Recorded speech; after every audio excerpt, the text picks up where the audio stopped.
నిన్న నేపాల్ గ్రామీణంలో ఈ యొక్క చర్చిని పగలగొట్టేస్తున్నారు. అది కూడా మహిళలు.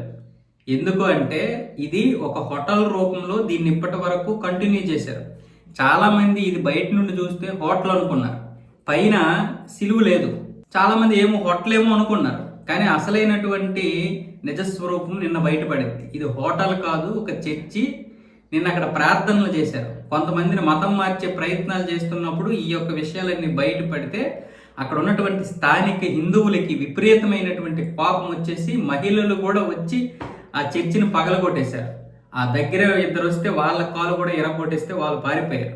బ్యాచ్ అంతా పారిపోయింది. అక్కడ హిందువుల్లో చాలా మార్పు వచ్చింది. ఈ చర్చే కాదు, చాలా చర్చిలు. అది కూడా చూడండి, నేపాల్లో ఇది ఒక గిరిజన ప్రాంతం.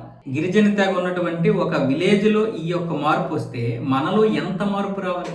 మనం పగలగొట్టేయాలని కాదు, అనుమతులు లేకుండా ఇష్టం వచ్చినట్లుగా రోజుకి ఒక్కొక్క ఊర్లో 3-4 చర్చిలు కట్టేస్తున్నటువంటి పరిస్థితులు ఉన్నాయి. మనం చూస్తున్నాం. తూర్పు గోదావరి ఒక క్రిస్టియన్ జిల్లా అంటున్నాడు ఒకడు, ఎర్రప్ప అనేవాడు. అన్ని జిల్లాలు ఆ విధంగా మారిపోతున్నాయి మనకు తెలియకుండా. మనలో ఎక్కడంటే ఏ మార్పు లేదు.